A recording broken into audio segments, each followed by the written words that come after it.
ramai tarik nafas lega sektor perniagaan peruncitan dibuka semula.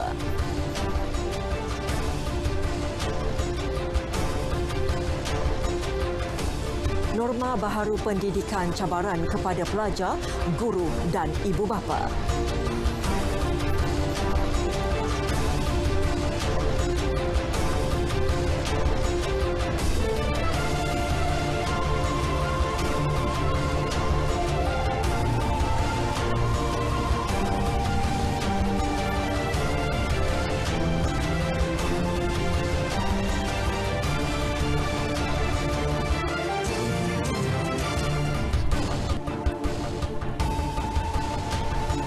Assalamualaikum dan selamat petang.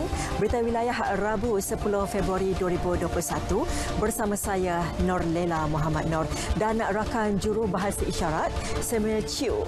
Pastikan anda setia bersama kami untuk perkembangan berita seluruh negara.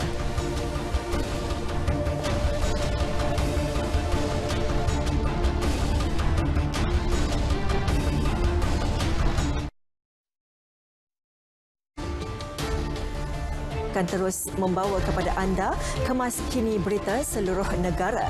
Lintas langsung bakal dimulakan dengan perkembangan dari Bumi Kenyalang bersama Bumawin mengenai kepentingan memelihara bangunan warisan. Dan selepas itu, seperti biasa, ke negeri di bawah Bayu dengan antara tumpuannya operasi mencari dan menyelamat seorang remaja lelaki yang dikuatiri lemas. Seketika nanti bersama Jovinia Jim. Dan akhir sekali ke Terengganu bersama Muhammad Rashidi Muhammad Isa dengan laporannya mengenai kreativiti sektor perhotelan di negeri itu yang menjual makanan dengan harga murah untuk kelangsungan operasi. Semuanya selepas ini.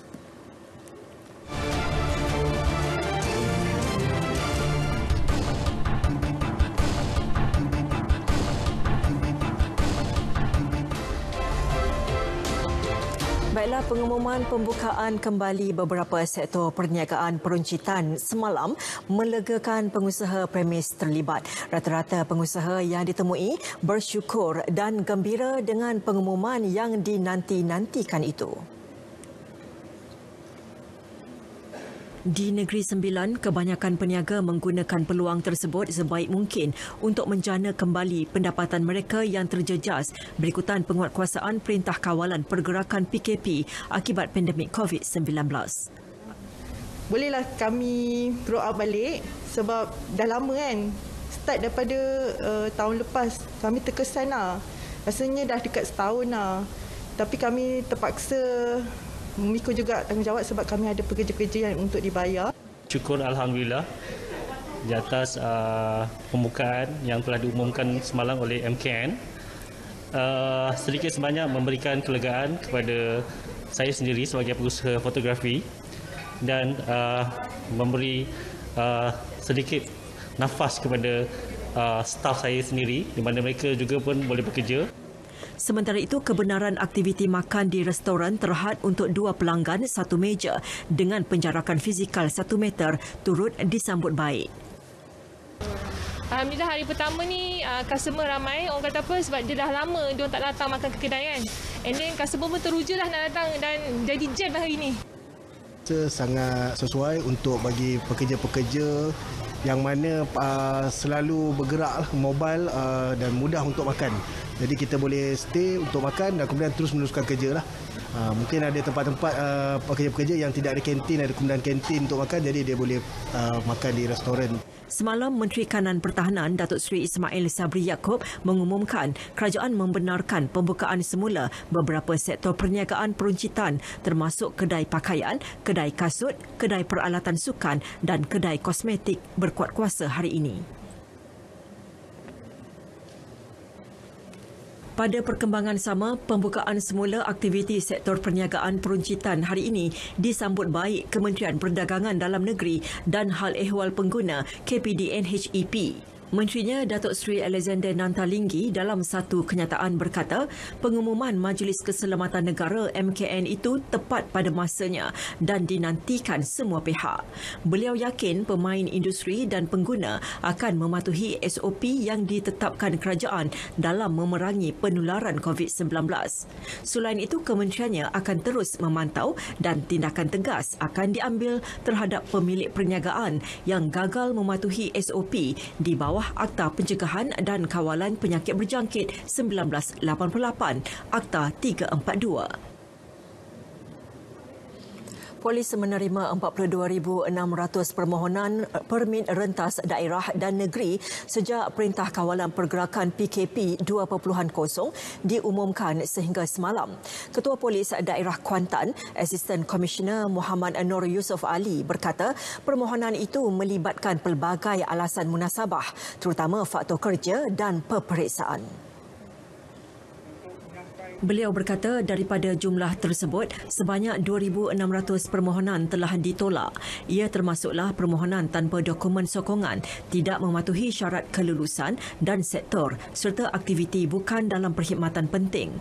Polis juga meningkatkan pemantauan di kawasan perumahan dan taman rekreasi selama tempoh perayaan Tahun Baru Cina bagi memastikan pematuhan SOP diamalkan.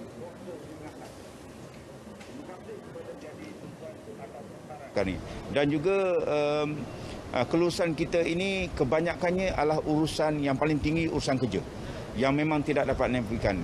Kuantan ibu negeri melihat berlakunya kerancakan dari segi bidang ekonomi lah, yang daripada Kuala Lumpur datang yang dah selesai melakukan tugas di Kuantan atas kebenaran untuk balik kita benarkan dan sebagainya. Ditambah pula dengan pengaturan pengurusan untuk anak mengambil peperiksaan. Jadi ini telah kita bersedia dan alhamdulillah setakat ini berjalan dengan baiklah. Beliau berkata demikian kepada media selepas tamat operasi bersepadu perdana di sekitar Kuantan bagi memastikan prosedur operasi standard SOP COVID-19 terus dipatuhi.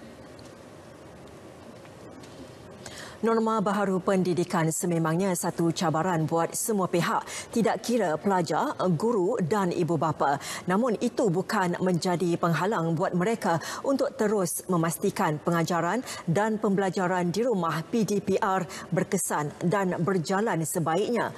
Pelbagai contoh telah ditunjukkan, hanya perlu untuk dijadikan ikutan. Laporan Muhammad Amir Muhammad Ruzi. Berikut fakta kedatangan kuasa barat ke negara kita. Saya ingin berkongsi bagaimana tanggungjawab dan peranan pendidik yang disokong masyarakat setempat merealisasikan kecemerlangan pembelajaran norma baharu.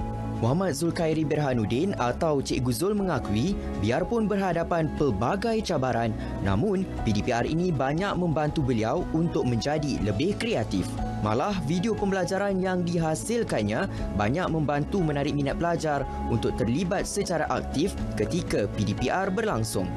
Apabila saya mengajar, saya berikan video daripada YouTube cikgu yang lain. Saya lihat pelibatan pelajar tidak aktif. Apabila saya menghantar video saya mengajar sendiri, pelibatan para pelajar itu begitu aktif sampaikan mereka cuba screenshot gambar saya, mereka jadikan profile picture mereka untuk Telegram dan WhatsApp. Sampai begitu sekali mereka berminat. Beliau juga turut akan memastikan setiap pelajar memahami apa yang disampaikan menerusi video tersebut. Tapi kalau mereka tidak faham juga, ada pelajar yang menghantar pesanan, mesej kepada saya, cikgu saya tak faham ini. Jadi itu saya terus, kadang-kadang kalau saya tak sempat nak menaik mesej, saya terus call para pelajar saya dan saya terus menerangkan kepada mereka. Dan kalau saya ada masa, saya menaik saya tunjuk cara-cara macam mana untuk mereka selesaikan jika mereka ada masalah permasalahan dari segi PDPR ini. Lain pula di Kampung Kuala Slim, jawatankuasa masjidnya mengambil inisiatif menyediakan perkhidmatan jalur lebar kepada anak ahli karyanya. Pengerusi masjid Muhammad Suhaimi Mat Said berkata, ia bertujuan membantu pelajar khususnya dalam kalangan keluarga berpendapatan rendah. di sini adalah penduduk di bawah, majoritinya adalah bawah B40. Pendapatan yang terhad, apatah lagi bila berlaku PKP. Jadi pihak masjid memikirkan bahawa untuk inilah CSR yang boleh kami pihak masjid membantu kepada pelajar-pelajar. Secara tak langsung juga membantu ibu bapa lah lagi untuk menyediakan internet kepada pelajar. Inilah peluang kita untuk yang pertamanya mendekatkan anak-anak kita dengan masjid. Pihaknya turut menitik beratkan faktor keselamatan dan kesihatan para pelajar dengan memastikan prosedur operasi standard SOP dipatuhi. SOP yang dijalankan oleh masjid sebagaimana yang diarahkan oleh MKN lah. Kita memang mengikut prosedur itu, makna anak-anak ini hadir, kemudian akan scan di barcode ataupun tulis nama di buku kehadiran, kemudian cek suhu, baru dibenarkan oleh ada seorang lah ahli jawatan kuasa yang memang sentiasa memantaukan pergerakan ataupun keluar masuk anak-anak. Dengan kemudahan yang diberikan dapat memudahkan saya dan kawan-kawan saya untuk belajar lah. Dengan pandemik sekarang kan banyak memerlukan internet, so dengan adanya inisiatif seperti ini saya dapat melakukan kerja yang cikgu bagi dengan mudah lah. Saya rasa ini amat membantu saya untuk dalam kelas online lah, sebab saya lebih mudah untuk bersembang kawan saya, berbincang. Saya lebih mudah untuk berinteraksi dengan cikgu juga dan juga membuat kerja sekolah. Abang Zulhafi ke rumah mak-mak bersama ramu. Anak-anak cikgu, belajarlah di rumah. Jangan malas, jangan takut. Kita sama-sama menuntut ilmu. Inilah yang dikatakan berat sama dipikul, ringan sama dijinjing. Guru dah menjadi lebih kreatif. Masyarakat semakin prihatin dalam memastikan pelaksanaan PDPR ini berjalan dengan lancar. Nyata, PDPR ini adalah tanggungjawab bersama. Tidak perlu menuding jari mencari salah siapa. Sebaliknya, kekalkan peranan anda untuk memastikan keberhasilan kemenjadian para pelajar. Laporan Muhammad Amir Muhammad Ruzi, Berita RTM.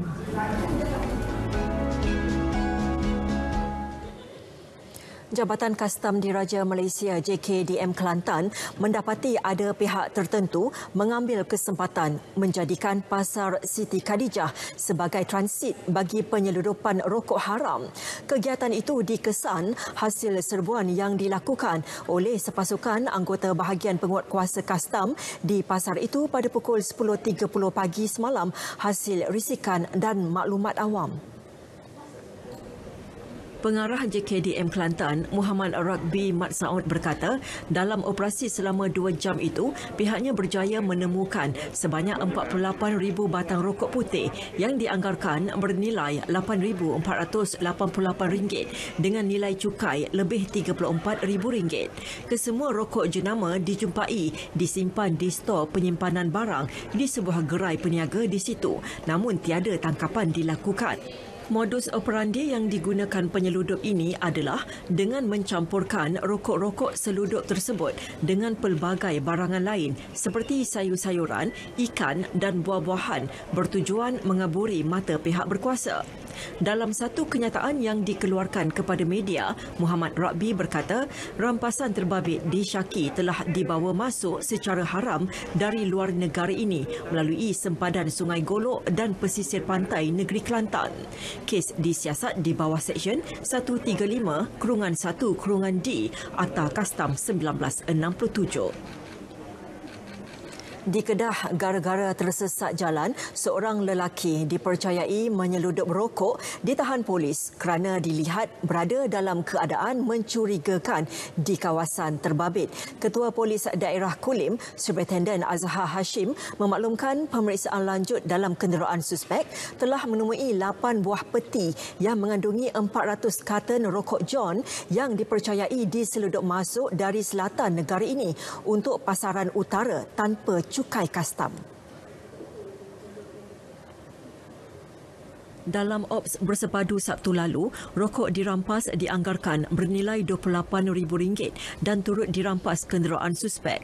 Kertas siasatan dibuka di bawah Seksyen 135/1 Akta Kastam 1967 bagi tangkapan dan rampasan rokok yang dibuat. Jika sabit kesalahan, boleh dikenakan denda tidak lebih daripada 10 kali ganda dan tidak lebih daripada 20 kali ganda atau penjara tidak lebih daripada 3 tahun atau kedua-duanya sekali. Suspek diberi jaminan polis selepas tamat tempoh tahanan reman semalam. Kerajaan Negeri Sembilan merakamkan ucapan takziah kepada keluarga veteran Perang Dunia Kedua, Prebet Ujang Murmin yang meninggal dunia di Hospital Sungai Buloh, Selangor semalam.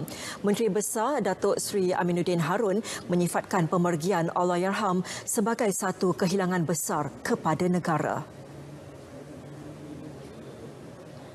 Pihak kerajaan negeri merakamkan kehilangan yang besar seorang pejuang ataupun pejuang yang cukup hebat, dan kita rasa itu satu kehilangan seorang pejuang yang sentiasa diingat dan dia pernah berjuang bersama dengan Panglima Adnan. Dan ini merupakan satu penghormatan kepada kerajaan negeri juga apabila dimakamkan di Makam Tentera Darat hari ini. Beliau ditemui di Port Dickson selepas program penyerahan peranti pintar di Port Dickson. Allahyarham Ujang yang berusia 100 tahun dimasukkan ke Hospital Sungai Buloh pada 26 Januari lepas selepas dikesan positif COVID-19.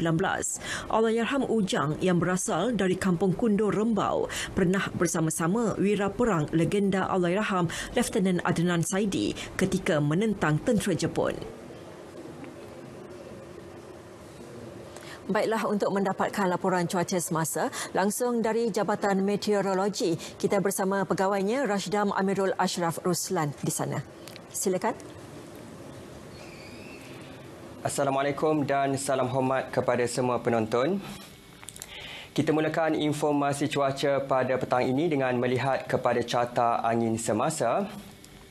Dapat diperhatikan ketika ini angin masih lagi bertiup dari timur laut menuju ke semenanjung Malaysia dengan kelajuan yang agak kencang sekitar 40 hingga 50 km sejam. Oleh demikian, Met Malaysia telah pun mengeluarkan amaran angin kencang dan laut bergelombang peringkat pertama di kawasan yang berwarna kuning dan peringkat kedua di kawasan yang berwarna jingga. Angin kencang dengan kelajuan 40 hingga 50 km sejam dan ketinggian ombak boleh mencecah sehingga 4.5 meter. Di kawasan-kawasan berkenaan adalah berbahaya untuk aktiviti menangkap ikan, bot-bot kecil dan perkapalan serta aktiviti pantai dan sukan laut. Baiklah, kita beralih pula untuk melihat tinjauan cuaca semasa pada petang ini. Dapat diperhatikan ketika ini hujan kini sedang berlaku di 1-2 tempat melibatkan kawasan di Pahang, Selangor, Negeri Sembilan dan juga Johor. Keadaan hujan yang sedang berlaku ketika ini dijangka boleh berlanjutan sehingga ke lewat petang nanti. Bagi tinjauan cuaca semasa di Sabah dan Sarawak pula dapat diperhatikan ketika ini, hujan lebat kini sedang berlaku di 1-2 tempat melibatkan bahagian Kudat, Sandakan dan pedalaman di Sabah, termasuklah di sekitar bahagian Limbang dan juga Bintulu, yang mana kami jangkakan keadaan ini boleh berlanjutan sehingga ke malam nanti. Manakala bagi lain-lain bahagian di sana, keadaan cuaca adalah baik dan tiada hujan buat masa ini. Baiklah, sekian sahaja informasi cuaca pada petang ini. Sebelum berpisah, kita ikuti tinjauan cuaca bagi bandar-bandar utama di Malaysia. Sekian, Assalamualaikum.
Baiklah saudara, lintas langsung dibuka dengan perkembangan dari Bumi Kenyalang. Antara laporan disediakan, Sarawak akan memastikan bangunan warisan di negeri itu tidak terbiar. Jadi laporan penuh dan banyak lagi kita bersama Bu Mawin di sana. Silakan Bu Mawin.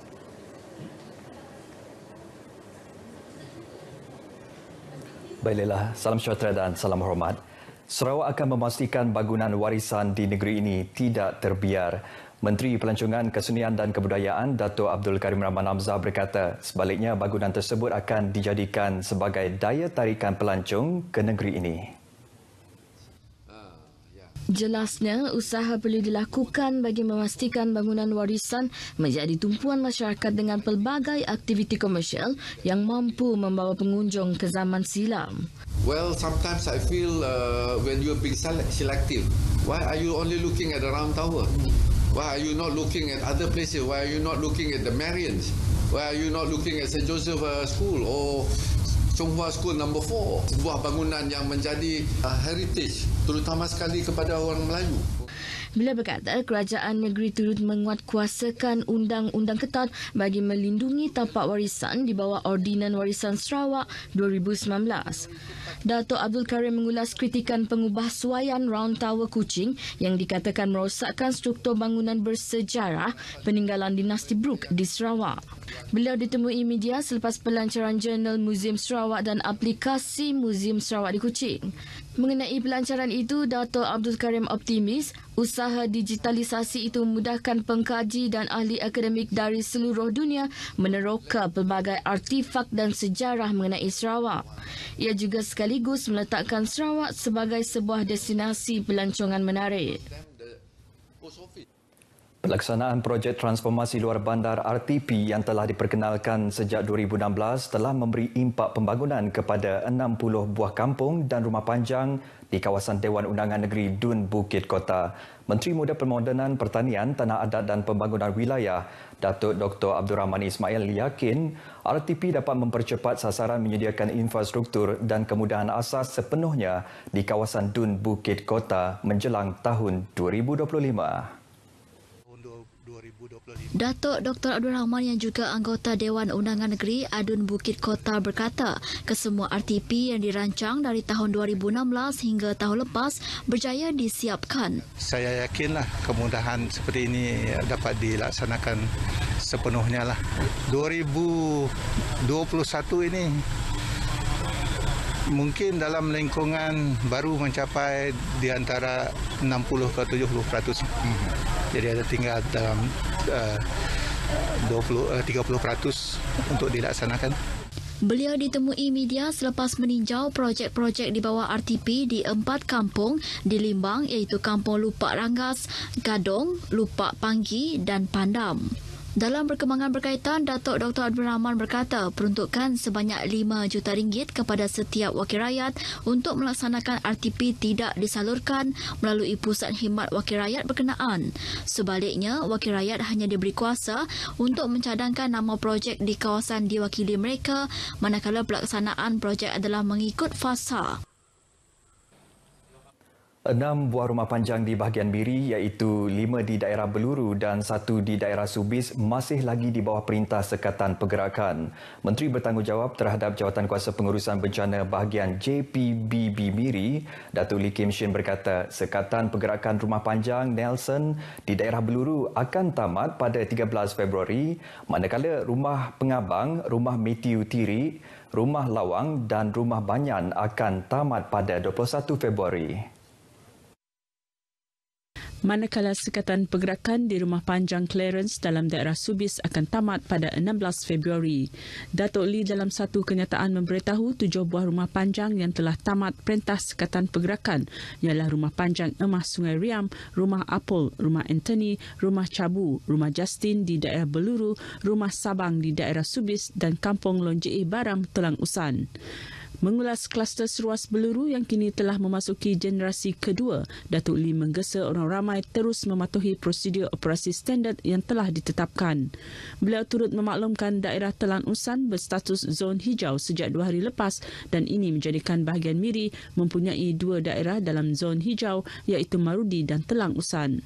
JPBB Miri juga memohon kerjasama orang ramai agar lebih berhati-hati dan bersama memerangi pandemik COVID-19 dan sentiasa mematuhi SOP. Pertambahan kes positif COVID-19 di Sibu yang tidak diketahui punca jangkitan atau punca kluster merupakan sesuatu yang membimbangkan.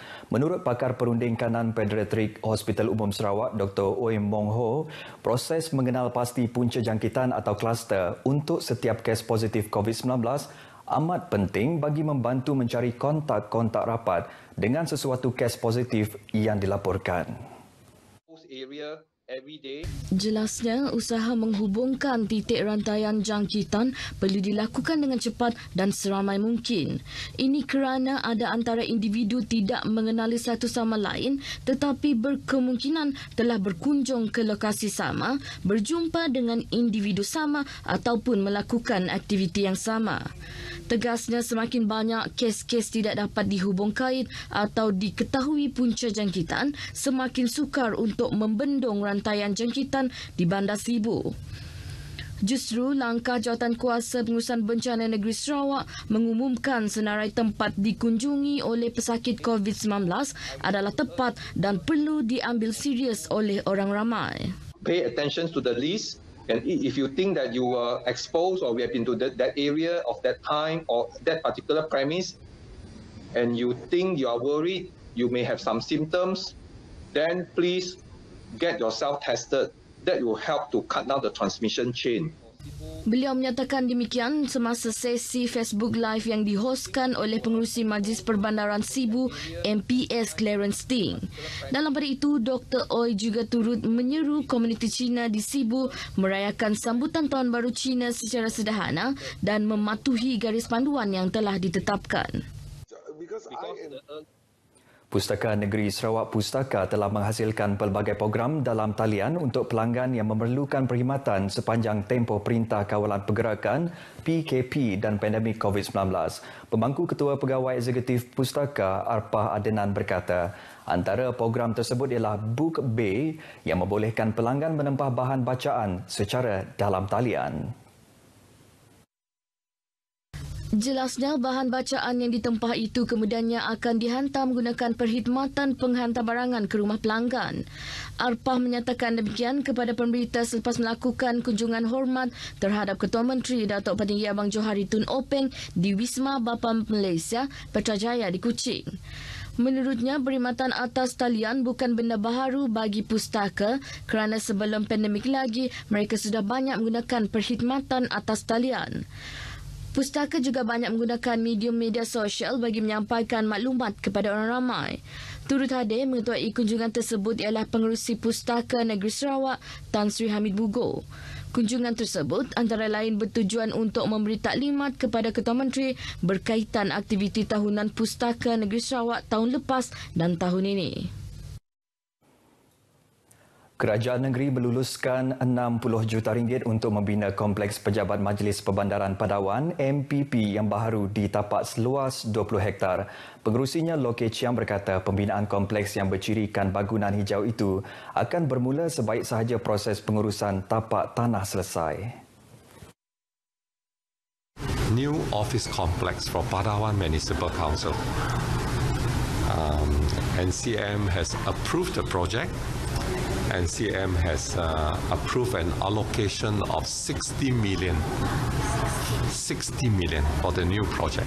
Beliau menyatakan demikian kepada media selepas melakukan kunjungan hormat terhadap Ketua Menteri Datuk Patinggi Abang Johari Tun Openg di Wisma Bapa Malaysia, Petrajaya Kuching. Kompleks baharu itu kelak mempunyai kafe perpustakaan, auditorium dan fasiliti sukan. Manakala bangunan pejabat MPP sedia ada akan dinaik taraf sebagai pusat komersial bagi kawasan Padawan. Bagi perancangan pembangunan di kawasan seliaan MPP, Loh yang juga anggota Dewan Undangan Negeri Adun Batu Kitang berterima kasih kepada Ketua Menteri kerana meluluskan beberapa projek pembangunan selari dengan pertambahan populasi penduduk di kawasan Padawan. Baik saudara, sekian dahulu perkembangan berita wilayah dari Sarawak. Kita bersama Norlela di Angkasa Puri. Silakan Lela. Baik, terima kasih Bu Mawin dengan laporan langsung dari Sarawak itu tadi. Jadi kita ke Sabah pula untuk mengikuti laporan semasa. Antara yang menjadi tumpuan, operasi mencari dan menyelamat seorang remaja lelaki yang dikuatiri lemas di Sungai Monyet. Laporan penuh dan banyak lagi langsung kita bersama Jovinia Jim di Kota Kinabalu. Silakan Jovi. Nurlela, terima kasih. Salam sejahtera. Perkembangan operasi mencari dan menyelamat seorang remaja lelaki yang dikuatiri lemas di Sungai Monyet Batu 25 Sandakan sejak semalam. Sehingga operasi mencari dan menyelamat SAR ditangguhkan 5 petang tadi, mangsa belum berjaya ditemui. Bercakap kepada RTM, Ketua Balai Bomba dan Penyelamat Sandakan, Jimmy Lagung berkata, SAR dilaksana menggunakan kaedah pencarian dari atas permukaan air melibatkan radius 4 km dari lokasi mangsa dilaporkan hilang. Seramai 12 anggota pasukan penyelamat di air PPDA dari Balai Bomba dan Penyelamat Sandakan dan Beluran terlibat dalam operasi ini menggunakan sebuah bot. SAR turut dibantu anggota Polis Diraja Malaysia dan penduduk kampung menggunakan 15 buah bot. Sungai ini tidak terlalu dalam, lebih kurang 1 hingga ke 2 meter sahaja. Cuma air dia keruh, itu yang kita susah sedikit membuat pencarian lah. Setakat ini belum ada keperluan kita membuat selaman sebab kita tengok pada air ni, keadaan air itu sangat keruh. Dalam kejadian tengah hari semalam, mangsa seorang remaja bukan warga negara dikenali sebagai Irfan Saripudin, 13 tahun dikuatiri lemas selepas terjatuh dari bot yang dinaiki dalam perjalanan pulang selepas memukat di Sungai Monyet. Pusat Gerakan Operasi PGO JBPM Negeri Sabah yang menerima panggilan kecemasan kira-kira 12.30 tengah hari segera menggerakkan anggota untuk mencari mangsa. Pematuhan Prosedur Operasi Standard SOP pengangkutan awam tidak hanya meliputi kawasan daratan, malah merangkumi perkhidmatan awam di laut. Tinjauan RTM ke atas perkhidmatan feri menuju ke Pulau Banggi Kudat mendapati SOP dikuat kuasa mengikut arahan ditetapkan. Pengendali feri Kudat, Kapten Rashid Madari berkata penumpang yang menggunakan perkhidmatan feri sama ada ke pulau maupun ke Pekan Kudat sentiasa diingatkan mematuhi SOP dengan melalui pemeriksaan suhu, menulis maklumat diri serta memakai pelitup separuh muka. Polis sentiasa dapat rendahan.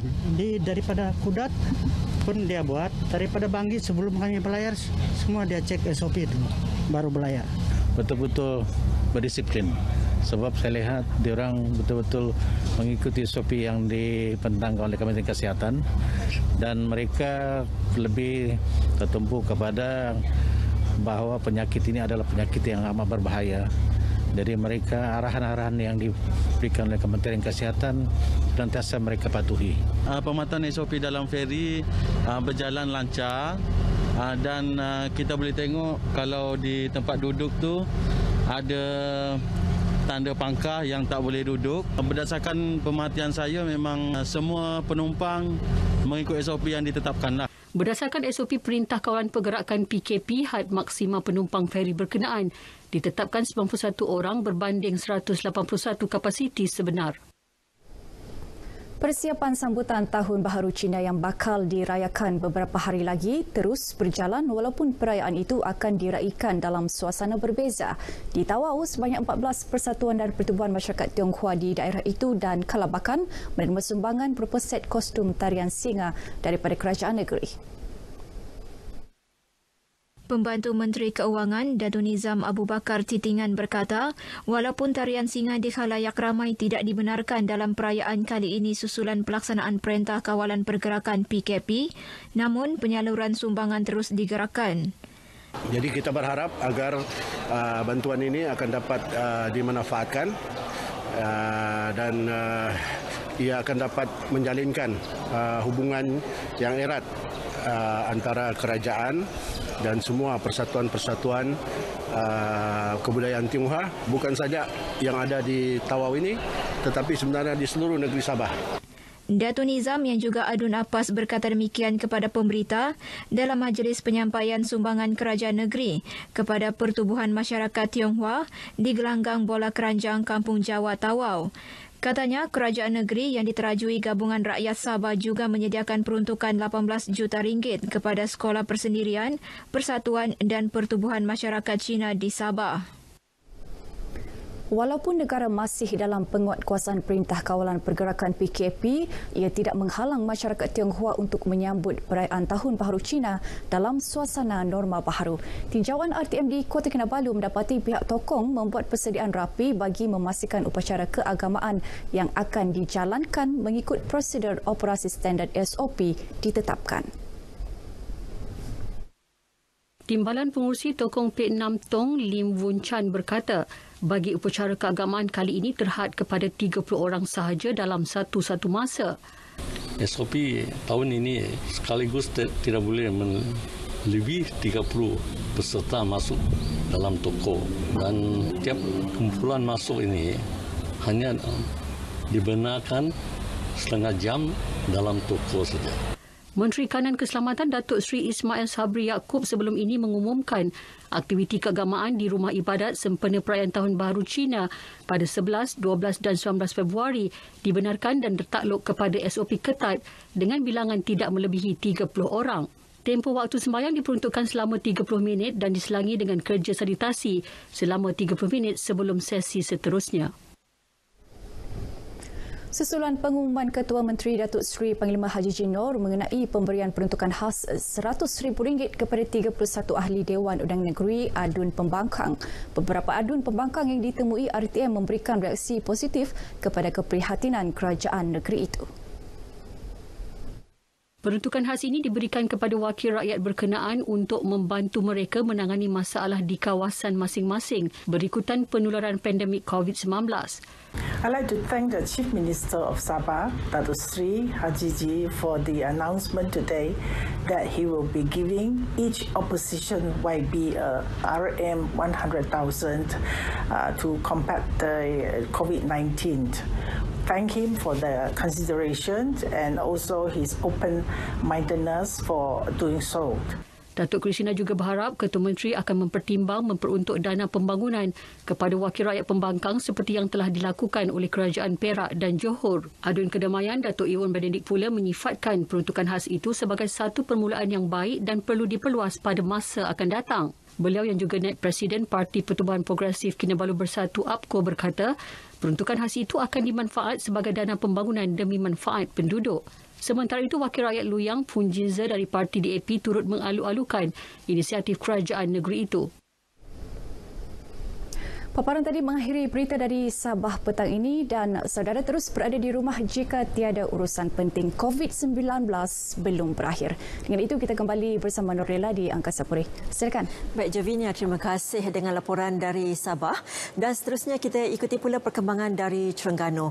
Langsung kita bersama Muhammad Rashidi, Muhammad Isa di sana. Silakan Rashidi. Terima kasih. Sektor perhotelan antara terkesan sepanjang tempoh Perintah Kawalan Pergerakan PKP. Selepas aktiviti rentas negeri tidak dibenarkan, pelancongan domestik merudum sehingga memaksa pengusaha hotel mencari inisiatif lain. Keadaan itu menyaksikan beberapa hotel di negeri ini mempelbagaikan perkhidmatan mereka termasuklah menjual makanan hotel dengan harga murah. Tinjauan dilakukan di Hotel Marina Duyung Kuala Terengganu mendapati mereka mengambil inisiatif menjual nasi bajet dengan harga RM4. Mensasarkan golongan isi rumah B40 ternyata mendapat sambutan menggalakkan dari masyarakat. Inisiatif sama turut diambil Hotel Permai dengan menjual set makanan murah untuk petugas barisan hadapan. Tidak terkecuali Motel Desa di Kuala Terengganu yang menjual makanan dengan harga RM4. Sementara itu, bagi Pengerusi Jawatan Kuasa Pelancongan, Kebudayaan dan Teknologi Maklumat Negeri, Arifin Diraman menyambut baik usaha dilakukan pengusaha hotel seluruh negeri. Mereka ada pekerja yang ramai, ada sehingga 200 sampai 300 orang yang mana mereka terpaksa membayar gaji kepada ni. Jadi mereka fikirlah apa yang terbaik. Dan saya hotel-hotel yang buat perkara ni dia tak banyak, dia sedikit je. Dan langsung tidak menjejaskan peniaga-peniaga di luar.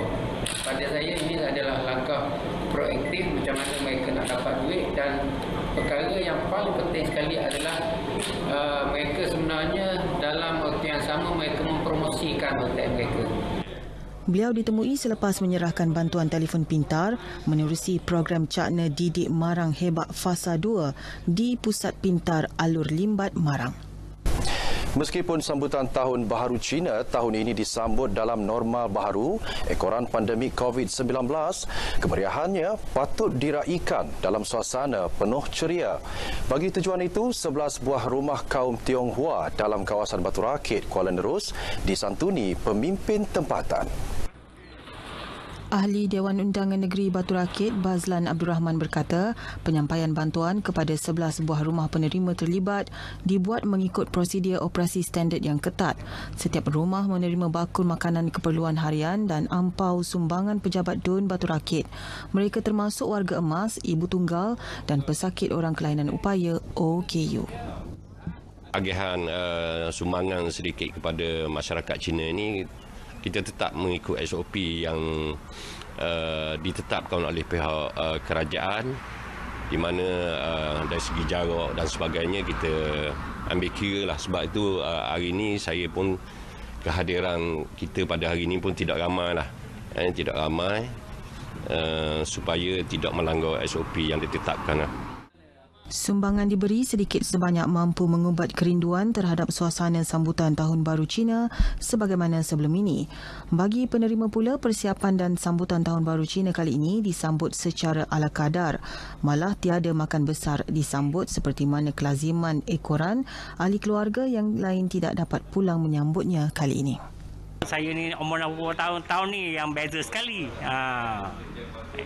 Pada tahun dululah. Rasanya macam tak sukalah. Agak-agak COVID ni tak ada lah. Tahun lepas, agak-agak tahun sekali lagi, tahun 2022 akan pulih balik lah. Persiapan nak mana, baju pun tak boleh beli, apa pun tak lagi, semua tak boleh beli. Cuma pakai yang sedia je lah, mana pakai. Sedangkan beli yang baru pun tak lagi mana-mana pula. Cuma ginilah maknanya, kita doa biar penyakit ni, COVID ni biar tidak ada lagi. Kita akan tahun depan dia lebih baik lagi. Sambutan Tahun Baru Cina ini perlu dijadikan usaha pengukuhan bersama masyarakat di samping menunjukkan semangat muhibah dan saling hormat menghormati antara satu sama lain bagi mewujudkan masyarakat penyayang. Jabatan Pendaftaran Negara JPN Negeri Terengganu menerima sekurang-kurangnya 386 permohonan slot janji temu sehari bagi urusan dokumen pengenalan diri. Jumlah itu direkodkan sejak pelaksanaan Perintah Kawalan Pergerakan PKP 2.0 di negeri itu yang ternyata melancarkan lagi perkhidmatannya kepada rakyat.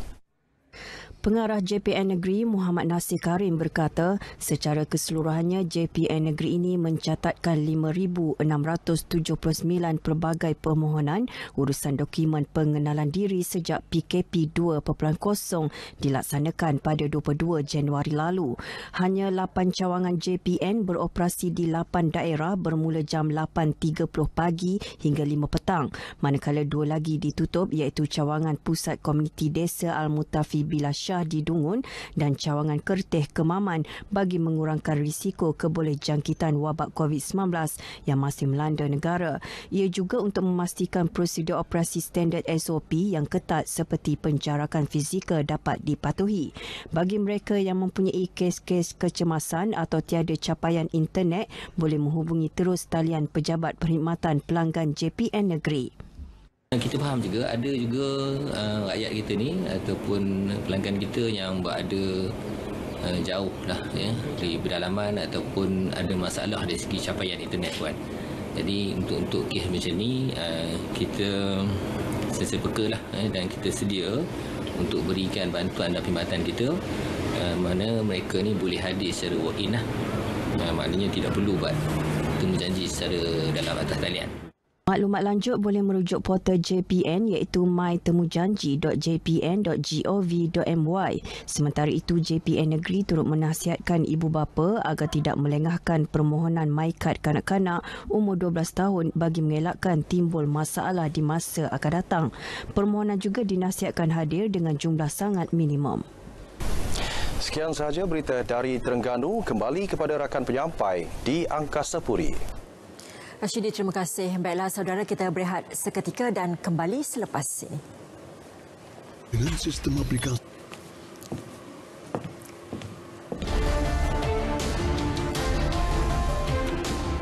999 bantuan kecemasan kini lebih mudah.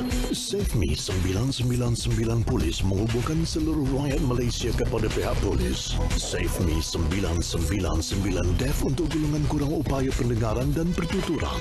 Dan SafeMe 999 Blind untuk golongan kurang upaya penglihatan. Muat turun secara percuma melalui telefon pintar anda. MERS dan aplikasi 999 memudahkan panggilan kecemasan.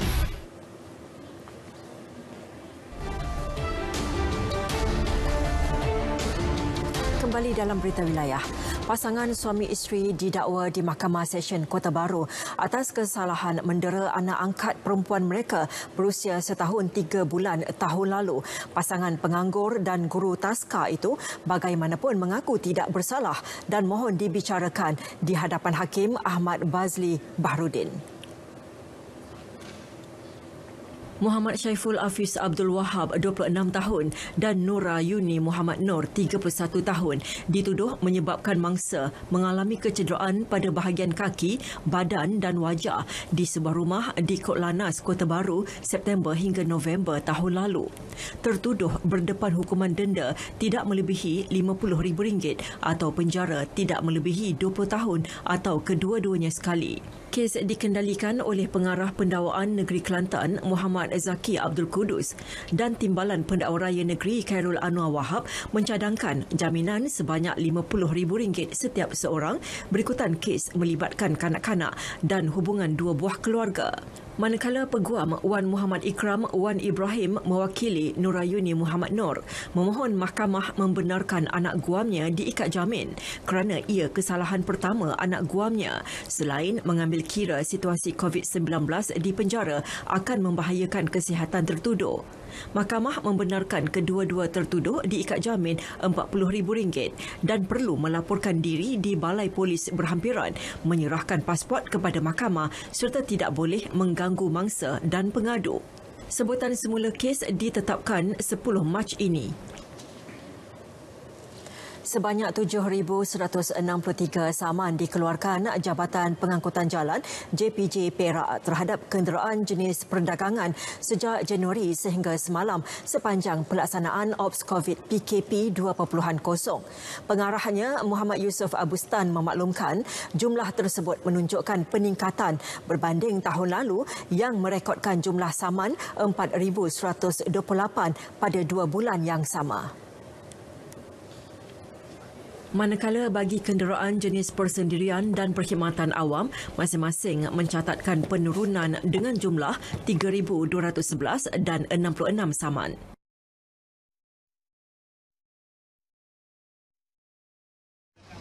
Kita telah mengeluarkan saman untuk kenderaan persendirian sebanyak 3,211, untuk perkhidmatan awam 66, untuk kenderaan perdagangan sebanyak 7,163. Jumlah keseluruhan sehingga semalam adalah sebanyak 10,440. Jelasnya selepas menyampaikan bantuan kepada petugas barisan hadapan di Sekatan Jalan Raya SJR, Stesen Penguatkuasaan JPJ di Kuala Kangsar.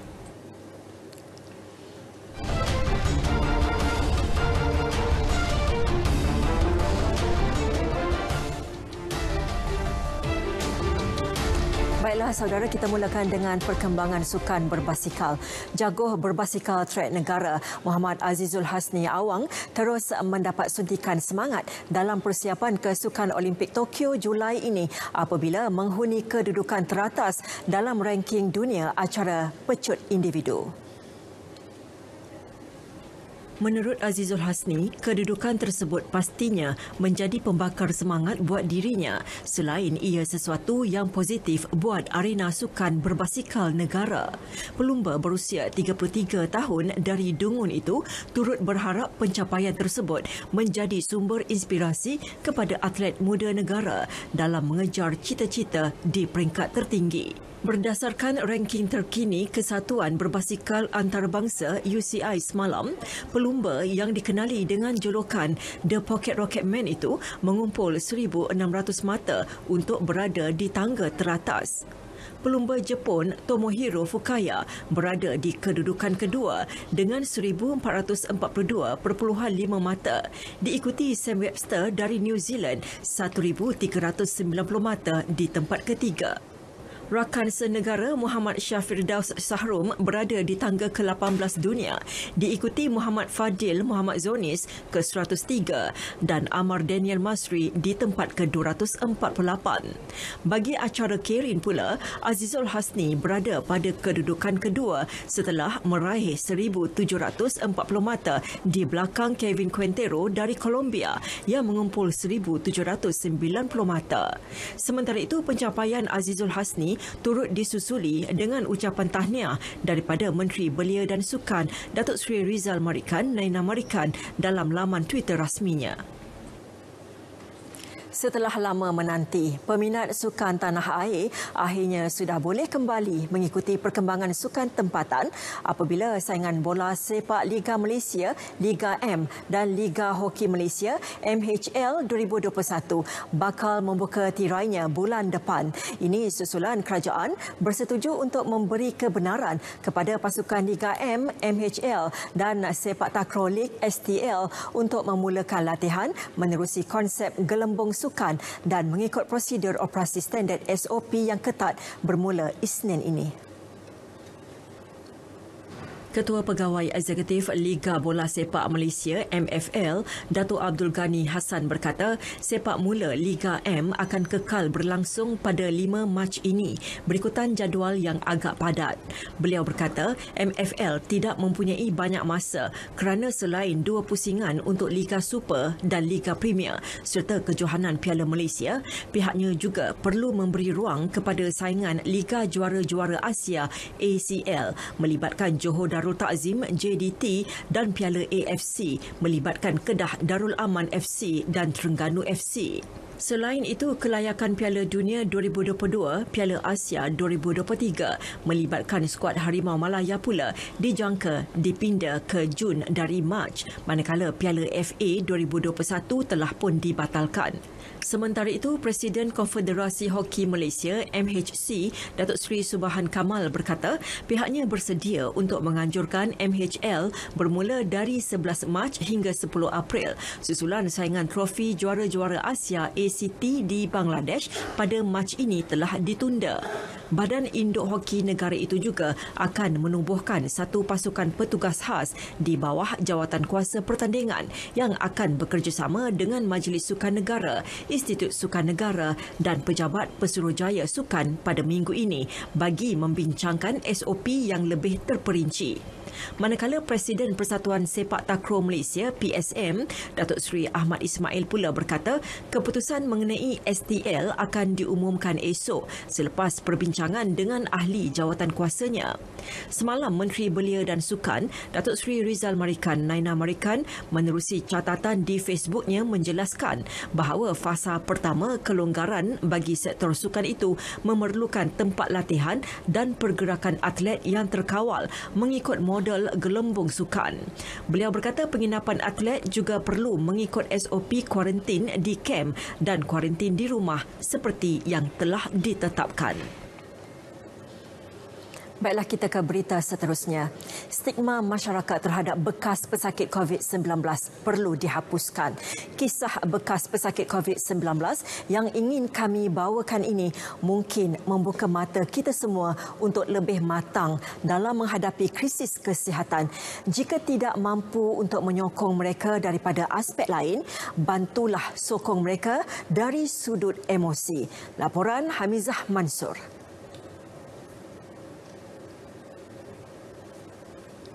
Azman Husin, 48 tahun, seorang kaki tangan penjara reman Pulau Pinang. Bermula 28 November lalu, wira tembok ini disahkan positif COVID-19 selepas menjalani saringan kesihatan kali keempat melibatkan semua anggota.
Apa yang paling penting adalah keyakinan terhadap diri dan apabila disahkan bebas COVID-19. Mendapat sokongan daripada pihak Jabatan Penjara melalui Pengarah Penjara Reman Pulau Pinang, Tuan Muhammad Yusof, yang sentiasa bertanyakan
masyarakat dinasihatkan untuk tidak meletakkan stigma negatif kepada pesakit COVID-19. Stigma demikian memberi imej yang buruk dan meninggalkan kesan emosi kepada pesakit. Sebaik-baiknya, kita perlu berdoa dan terus mengambil langkah berjaga-jaga seperti mana yang ditetapkan oleh kerajaan. Hamizah Mansur, Berita RTM. Baiklah saudara, laporan itu menutup berita wilayah untuk hari ini. Terus berwaspada kerana COVID-19 kini berada di dalam komuniti kita. Sentiasa patuh SOP dan amalkan norma baharu. Pastikan imbas MySejahtera di setiap premis yang anda kunjungi. Dengan itu, selamat petang dan Assalamualaikum.